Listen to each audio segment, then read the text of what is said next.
Bismillah, alhamdulillah, alhamdulillahi rabbil alamin. Assalamualaikum warahmatullahi wabarakatuh. Waalaikumsalam warahmatullahi wabarakatuh. Ustad, alhamdulillah, una Saan pala tayo nagpapasalamat tayo ngayon? sa Allah subhanahu wa ta'ala sa lahat ng biyaya na binibigay niya sa atin. Alhamdulillah, Ustad. Sa gabi po na ito, Ustad, alhamdulillah, mayroon lang po akong katanungan o gustong malaman, Ustad, ano ba yung gusto kong malaman kung bakit ba, Walang buhay niya. yung talambuhay o story ng pag-aasawa mo, Ustad, inshallah ta'ala. Pag-aasawa? Paano mo ba nakilala yung, Bihira ko lang bihira ko na i-share yung aking hindi, gusto ko love lang, story. Ustad, ito, kaya ko lang naitanong to, Ustad, gusto ko na makakuha tayo ng aral, una sa akin, at kay Abu Talata at sa mga kapatid natin, inshallah. Abu Talata, hindi natatalaban yan.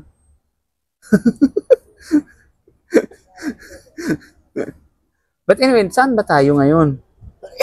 Anong oras na? Alhamdulillah, nandito po kami sa Barnis Cafe, mashallah. Barnes Cafe, saan dito? Sa may saan ba Shari to? Oman. Uy, Street. Oman Street. Nasa Oman tayo. Anong district to? Saan po na ba ito ng Bagdadiyah. Bagdadiyah? Bagdadiyah. Bagdadiyah, Bagdadiyah, alhamdulillah. Jeddah. Mashallah. Time check po natin. Ang oras po Huwag mo na natin. time check. Baka maano ma. Baka ma-check tayo. Sa dauna, magsimula tayo sa ilang taon po ba kayo nung kayo umibig? Ay, nako, kung first time, unang talaga, hindi ko na maalala kung anong edad ko na tumibok ang puso ko. Puso ng bataga tumibok. Tumibok ang puso at saka pusod. Anyway, pero bata pa ako noon. Mashallah. Bata pa ako noon. Bata pa naman kayo ngayon ha. Okay.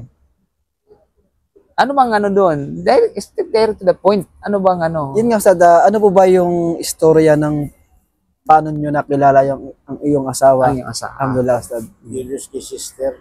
Ha? Hindi. Una kasi may nabalitaan ako. Nabalitaan ko na maganda raw yung love story nila at mapupulutan ng aral, inshallah. Kapanood mo yung mga ni na Anwar.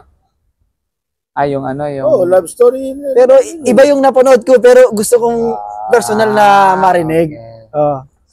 Sa totoo lang, sa In tuwing love si Brother Abdullah sis. In love. sa tuwing kinukwento ko yan, parang, alam mo, na-flashback yung yung kwento, tapos nakinigilig Kinikilig. ako. Mashallah. Kasi bihirang tao kiligin. Ako madalas akong kiligin sa din. Huwag umiihi. Ganito kasi yan.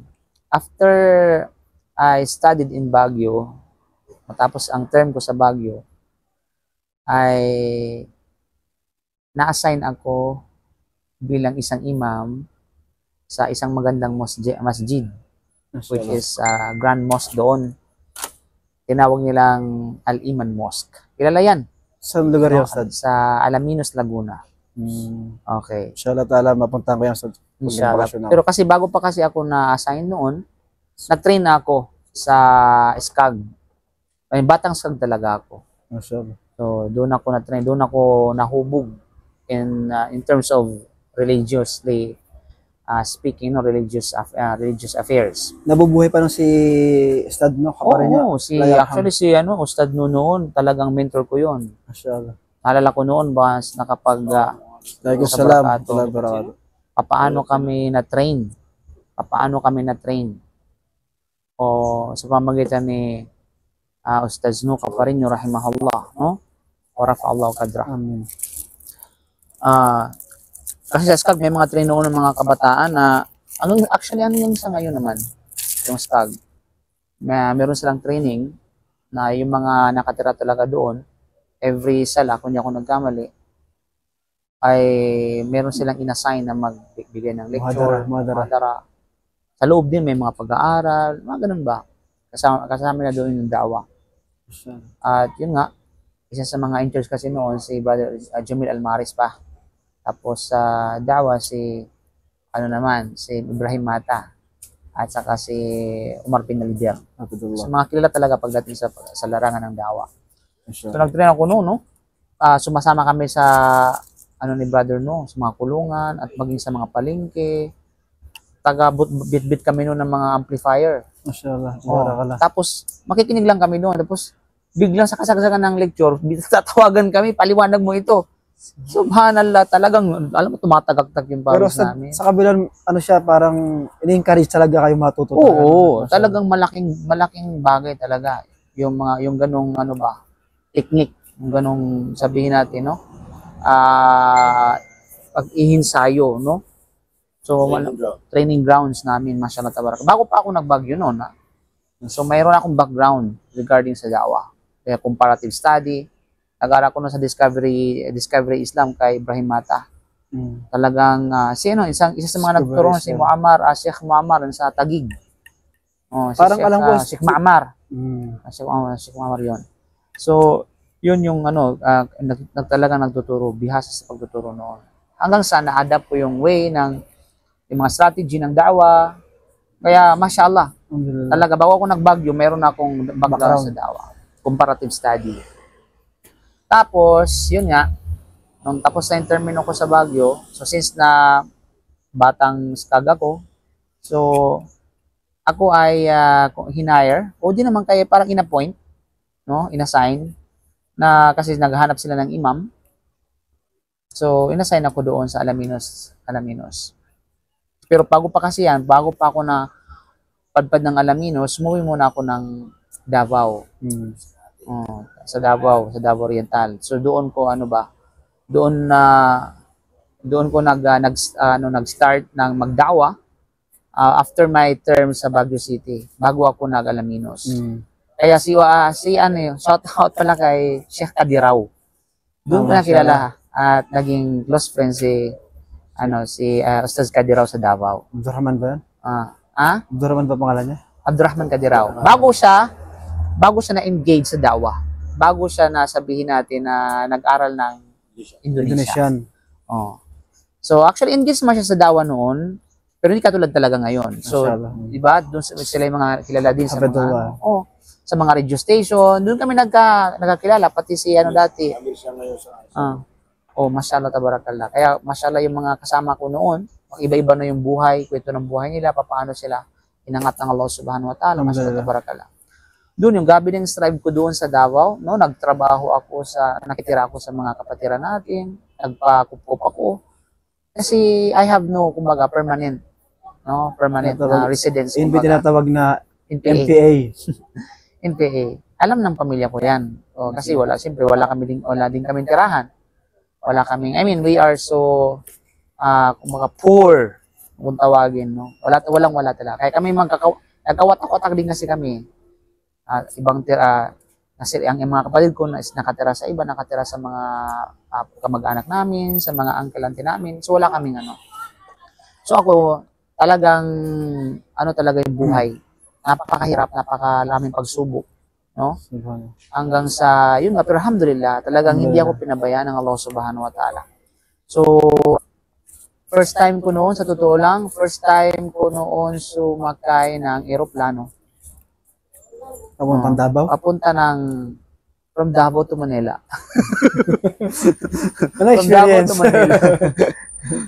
From Davao to Manila. First time ko sumakay noon ng eroplano. Subhanallah. At yung nag-ano pa sa akin ng eroplano noon, ay ang brother natin na businessman sa Davao.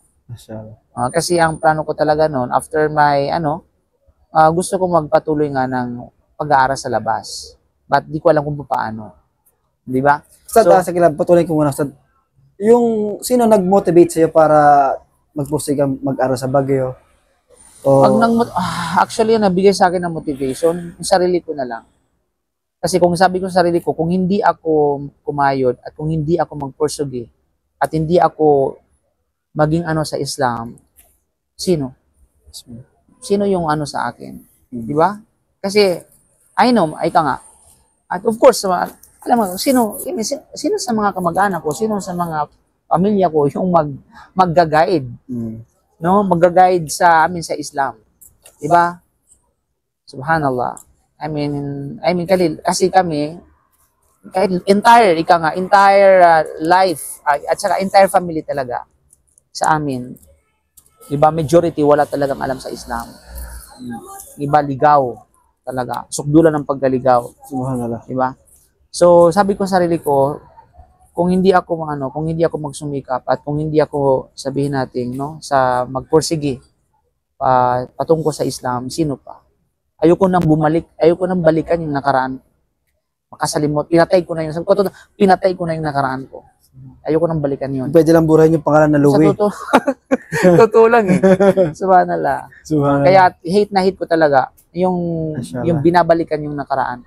Kasi ayoko talaga. Kasi kaya sa mga kapatid ko, okay, pinatay ko na yung dating Louie. So wag nyo nang yan. Kasi iyak lang ako eh. Kasi para alam mo yun, babalik yung sakit. Napanood ko na yan, Sad. Pabalik yung sakit ng puso ko. Kasi alam mo yung parang abandonado, tapos gano'n, pinabayaan, something like that. Alam mo yun, talaga broken, lahat. Talaga, nasa kadiliman, nasa lahat. Subhanallah. Kaya ayoko na talaga. Kinalimutan ko na yun. Di ba? Then, lahat ng mga may atraso sa akin noon, even my family, kahit malalapit ng mga pamilya, wala na, ko na yun. Pinalimutan ko na, kumbaga. Alhamdulillah, Diba? Sad. So, yun. So, nag-note yun talaga yung motivate sa akin, sarili ko. Kaya, I have to do, what is the best. I have to find the way kung paano talaga ako mag-aral sa university. Sa labas. Sa labas. Ibig sabihin, Sad, yung pag-aaral mo sa Baguio, ano yan? May sumusuporta sa'yo, Sad? Wala. Never. Walang sumusuporta.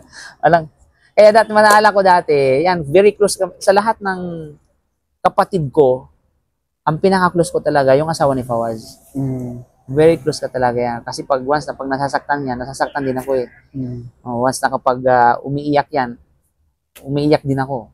Kasi grabe ang close. Kasi siya lang yung kapatid ko na kapag may problema ako, Sa kanya wala na na-voice out. Even when I studied in Baguio, kasi kami lang dalawa may komunikasyon. Siya ay nasa abroad noon. Dalaga pa siya noon. Tapos kung para na-refer ko pa yan nga sa mga sa mga tawag diyan, sa mga senior ko sa Baguio. I have a beautiful sister. Nandun sa alam niya ng mga senior ko sa Baguio. Kahit ako kapatid ko, hindi ko tatawagang pangit eh. Okay, kasi yung kapatid ko na yan, kamukha ng Tony Gonzaga yan. Nang dalaga pa yan.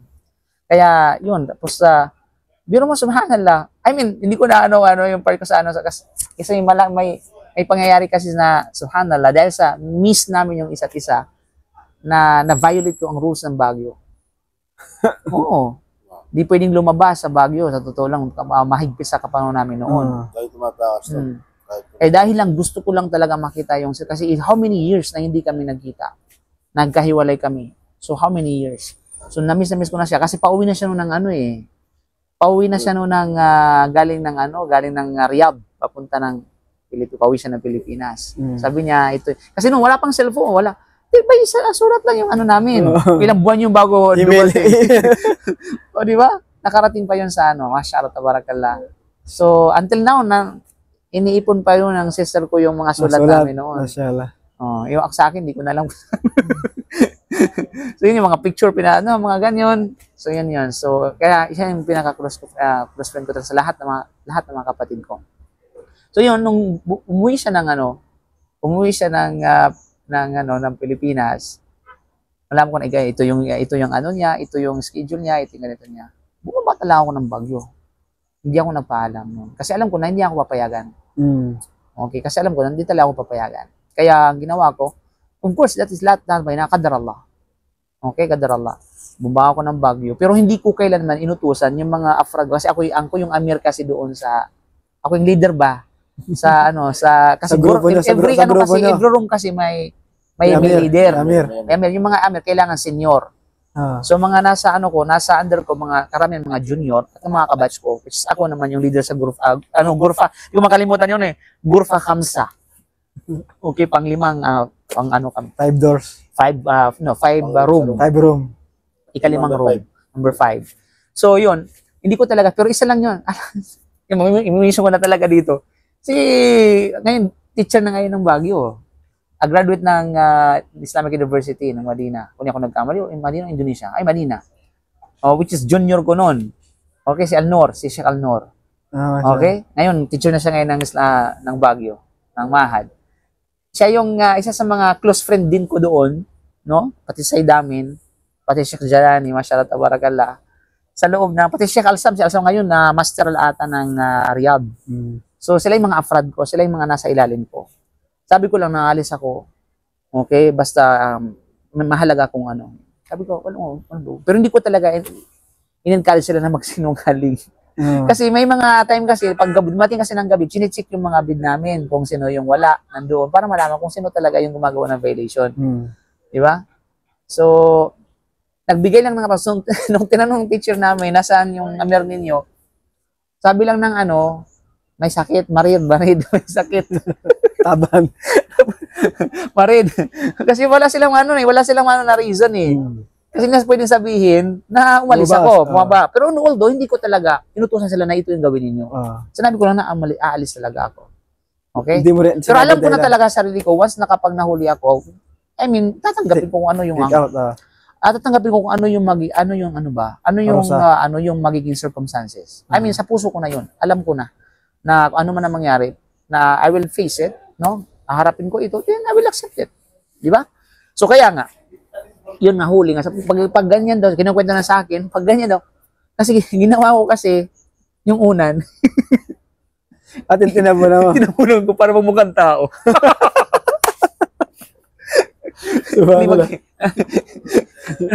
Para magmukhang tao. Subhanallah. Actually, hindi ko to nailabas talaga. Sa video ko lang nailabas ito. Pero ito ng mga batchmate ko at saka ng junior ko. At saka sa mga marites, no, nag-ugod na sa mga... Diyasa ka lang, Ustad. Sa akin lang pala nilabas. Pero to be honest, hindi ka nga. At least, alhamdulillah, ano man ang nangyari sa akin sa Baguio, may pinalitan nyo ng higit na mas mainam. Mashallah. Kasi ito talaga. Kasi, ayun na, alhamdulillah, at least yung kapalit noon, yung katwa, yung saya, yung galak na sabihin natin na nangyari sa akin dahil sa pag-meet ko ng sister ko. Yun ang kapalit noon. Kung saan, nung nahuli na ako, tinawagan nila ako, nasaan ako, agad-agad, nung natembre na sa akin, nandito na, nahuli na, wala na, bulgar na, wala ka na. Agad, hindi pa umabot yung bukas, bumasi agad ako sa Baguio. Kinabukas sa mga, siguro after ng Fajar, bumalik ako ng Baguio. Okay. Pero alam na ng mga, sabi natin, ng mga masayah. Alam na nila na wala ako doon. Tapos sinabi ko naman na, ayan, bumuwi ako ng and I know the fact na it is one of the greatest violation talaga yon. Kasi okay lang sana kung labas ka lang, bibili ka ng, alam mo yon, sa store, bibili ka ng ice candy, di ba? Parang excuse pa yun eh. Pero, hindi, actually, isa sa mga tampo, to be honest talaga, no? Isa sa mga tampo ko noon, sa management talaga doon, na hindi lang ako yung may violation na mas matindi. Meron pang iba na mas matindi pa sa akin ng violation, pero nanatili pa rin sila sa loob. Di ba? At in fact, alam nila kung paano yung struggle ko ng pag-aaral. Alam nila paano kumbaga yung kakayahan ko. Di ba? Pero ngayon talaga, wala tayong magawa. That is the decision. Kumbaga, graduation na lang yung kulang sa akin sana. No? Hindi ako kumbaga, hindi ako nakapagtapos. Literally, hindi ako sabi natin nakapagtapos. But, yung tinatawag na curriculum, natapos ko. Di ba? Napag-aralan ko yung mga curriculum. At yun ang napakahalaga para sa akin. Alhamdulillah. Okay? Natapos ko na pag-aralan. Di ba? Yung mga dapat pag-aralan. Kasi ano man yung silbi ng diploma. What's diploma? Ika nga kung hindi mo naman sinasabuhay. Di ba? Kung hindi mo na Pero, ang pinakamahalaga na lesson na nakukuha noon, of course, iniyakan ko talaga yun. Walang duda. Kasi nalungkot ako din, bro. Say, I want another chance, but didn't give me another chance. Diba? So, yun pa lang. Pero tanggap na yun. Kaya nga nung pag-alis ko, talagang iyakan yung mga junior mo. Yung mga junior ko, yung mga kaibigan ko sa loob. Kasi, alam mo, yung close, kasi biro mo, sa loob ng 2 taon, halos magkakapare sa akin ng mukha. Magkakasama. Oo, yung bonding. Iba, kasi Ustad yun, magkasama ka nga lang ng 1 linggo. Totoo yan. 2 taon yun, subhanallah. Grabe talaga. Kung kakain ng isa, kakainin lahat. Diba, anong gagawin isa, gagawin ng lahat. Diba, halos nga yung mga tao doon, halos mag-inlava na. Subhanallah. Totoo lang, kasi dahil sa pagiging close friend talaga. Kaya hindi maiwasan yung tukso, ganito, ganyan, syaitan. Di ba? So, yun, iyakan, as in, sobrang ano. Pero, bago ko umalis, sabi ko sa masaya ko, especially kay, tawag dyan, kay Dr. Farouk, kay Abu Maher, siya, ipagduan niyo ako kung ano nakakabuti para sa akin. Kasi, ayoko nang bumalik sa nakaraan. Ayoko nang bumalik sa kadiliman. At ako'y natatakot. Okay, kasi alam ko yung foundation ng kaalaman ko baka hindi pa matibay, di ba? Kaya ipagduan niyo ako na kung ano yung nakakabuti para sa akin. Sabi niya, umasa ka. Okay? At in fact, siguro, isa yun sa mga panalangin ng masyayakh ko, yung pagkalog sa akin yung ng University ng Madina. Okay? Kaya yun, hanggang sa bumalik ako sa Manila, uyak ako. Pero at the same time, kabila na may kaligayahan naman. Kasi nagkaroon ako ng bagong cellphone. Bigay ng sister ko. Ganda pa ng cellphone noon, yung parang ganon. Ano yung ganon? Yung ganon siya tapos 6310. Oh. 6310. Ganda tapos may parang mayroong sa gitna na bilog. Tapos merong parang scroll na pen. Wala naman, wala pang pen noon eh. 6030. So yun, nagkaroon Nokia. Nokia. Nokia. Diba? So yun yung kapalit noon, kumbaga. Pero wala ko tinanggap ko lahat ng buong ito ay kadar ng Allah. Ito kasi para malis yung pain. Ito yung lesson talaga na natin, na makuha natin. Once na if you failed, sabi natin, no, if you're broken, 'di ba? You have to accept the qadar. Kasi yung qadar, wallahi, it is the magic of qadar. Mashallah. 'Di ba? Yun yung himala ng qadar. Na kung saan kapag tinanggap mo ng buong buo talaga yan, utay-utay na maghihilom yung sakit na yon at gagaan yung pakiramdam mo. Di ba? Gagaan yung talaga. At saka hindi pressure sa'yo. Di ba? Hindi kasi ang tulad ng labas sa Islam, kapag once na nabigo sila, akala nila katapusan na ng buhay nila. Ang iba nagpakamatay. Ang iba, anxiety, o dumaan sa tanataw na anxiety, yung mga stress, at kung ano-ano pa. Pero the only key Pero dumating sa time na naisip mo yun? Na ano? Yung time na nasa kadiliman ka pa? Walang duda. Nung nasa kadiliman pa ako, once na ako, gusto ko magpakamatay, gusto kong tumalon. Diba, ang tanging kapit ko na lang, yung wishing star. Alam mo yun? Mag-i-emote at saka iiyak tapos pupunta doon sa tapos pag may nahulog na Subhanallah. diba, mag-wish lang kasi yun lang yung pag-asa mo, parang ganun ba kasi sabi lang, kasi wala kang kakampi. Subhanallah, wala kang tanataw na kampi, ikaw lang mag-isa. Diba? So lahat ng tao kalaban mo, diba? So I mean, grabe. Kaya siguro nangyari yun dahil upang maging matibay tayo ngayon. Kaya sinasabi ka lagi ng napakatigas ng puso mo. Diba? Kasi hindi mo alam pinagdadaanan ko. Diba? Nasabi mo yun. Okay? Kung di mo alam kung ano yung kinalakihan ko. Diba? So, wala kaming pamilya na mag-i-educate sa amin, na sabi na ito magtutuwid sa amin, mag-guide sa amin. Wala. Kami lang. No? Pero nung Muslim ka ba, ganyan ka na talaga, traveler ka talaga? Oo. Galayero talaga ako. Anong duda. Kahit saan pupunta. Kaya nga, sabi lang nila, pag may mga mall ba dito yung mga tawag dyan? Yung maitim, ang tawag dyan? Ano sa Tagalog yun? Nunal. Marami ako nunal dyan. Sa paa? Sa paa. Paano pag may nunal ka sa ulo? Tigas ang ulo. Okay. So, marami ako nunal dyan. Sabi nga nila. Pamahiin niya, di ba? Sabi niya, so precious. Pero, Allahu a'lam bisawab. Ika nga. Ano lang yun. Wala naman silang proof. Kasi kahit yung mga walang nunal, may mga galairo naman. Nasa passion ng tao yan. So yun. So travel na talaga ako kasi may mountaineers kasi kami. Meron kaming grupo ng mga mountaineers and I was in college. Talagang umakit kami sa tinatawag na bundok. Nag-college ka sa Davao. Sa Davao. After sa Baguio mo, Stad? Hindi. Bago ko nag-Baguio, nag-college na ako. So yun. So ito na ngayon, no. Yun nga. Pagkatapos noon ako sa Baguio, nahiya ako bumalik sa SCAG kasi nga because of what happened, di ba? Kasi syempre in-expect nila na graduate ka. At saka yung pagpasok ko din sa Baguio, very struggle din talaga naman.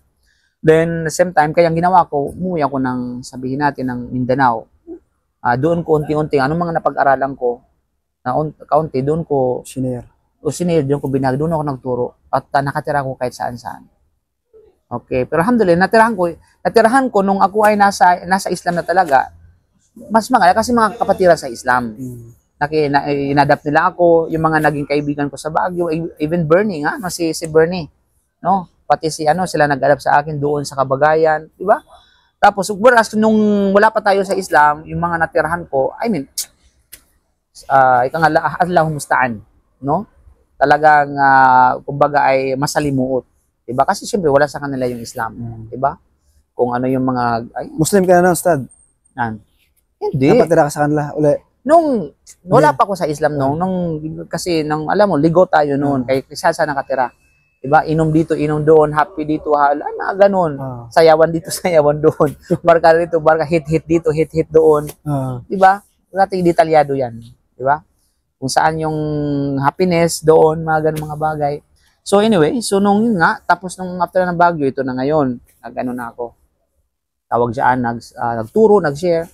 Pero alam ko sa sarili ko na, I mean, economically, talagang wala ako.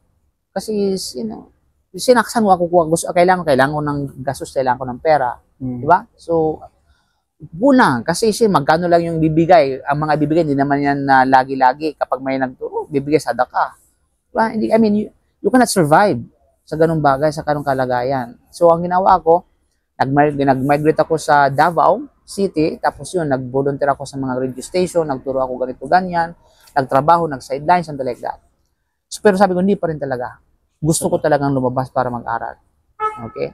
Kasi alam ko kapag once na nakalabas ako, maraming mga opportunity yung darating. Kaya ang ginawa nakita naman ng mga brother noon, mga businessman sa Davao City. Nakalimutan ko lang yung pangalan, subhanallah, malaking utang na loob ko noon. Talaga sa kanya. Meron siyang sariling agency, travel agency. Kalimutan ko lang. Hindi ko lang alam kung alam pa ni Ustaz Kadiraw yun. Sana balang araw mamit ko yung taong yun. At mapasalamatan amin, na. Amin. Yarab. Tapos hanggang sa yun, binigyan ako ng allowance ng ticket pabalik ng Manila. Okay? Doon na ngayon. Kaya bumalik ako ng Manila, bumalik ako ng Fiskag. Tapos nag-volunteer. Hanggang sa yun nga, start ulit ng dawa, ganito, ganyan. Basta yung kaligayahan ko lang talaga noon yung dawa. Okay, yung dawa, yung pagtuturo. Bumalik uli yung time na pagkasama nyo kay Ustad. Okay, Ustad no ka pa rin nyo. So, ibang level na kasi at least, kahit pa paano, nakaintindi na tayo ng Quran, ng Sunnah, ng Arabic, ganun ba? So, hanggang sa nagkaroon ng time na nangangailangan sila ng imam doon sa Alaminos. Ayan na, Ustad. So, yun na yun. Malapit na yan. Sa Alaminos na kasi dahil kay sa aking tinuring na ama, no? Ama-amahan yung si Ibrahim Mata. Siya talaga yung naghubog din sa akin sa dawa. 'Di ba? Tapos yun, nasign niya ako, inintroduce niya ako doon sa Alaminos hanggang sa nag-start ako din nagsasa sa kanila. So mayroon ng regular na sahod. Kito paano? May income na. 2,500 kung 3,000 pesos. Monthly. Malaking bagay na sa akin yun. Diba? Kasi mayroon namang tirahan sa gilid ng office ng masjid. Ako na yung imam, ako na yung ma'mum, ako na yung muaddin. Libre na pagkain. Hindi, yung galing sa allowance ko pa rin. Tapos ako ng caretaker ng masjid. Tagalinis. At least meron akong komportable ako kasi meron akong tirahan. Ganun ba? Diba? Hindi ka nauupa. Hindi na ako uupa. At the same time, nakapag-review ako ng Quran, nakapag-review ako ng hadith, ganyan. So, it takes, advantage. It takes, advantage. It takes at times para ma-review ko yung mga napag-aralan ko. So, yun. Hanggang sa, ito na. Nagkaroon pa nga ng interview, dumating yung mga interview galing sa Madina, hindi ako natanggap kasi kulang yung mga documents ko, mga recommendation ko at kung ano-ano pa. Kaya talagang, pero hindi talaga ako sumo. Sabi ko talaga, ya Allah, bigyan mo ako ng chance, no, na makapag-aral. Hindi ako gi-give up. Isa yan sa mga gusto kong i-share, never give up. Hanggat meron ka pang hininga, still na meron kang pag-asa. Okay? Parang sa pagdadawa din sa pamilya natin, Ustad, no? Totoo yan. Kasi ako talaga nagdawa sa pamilya ko.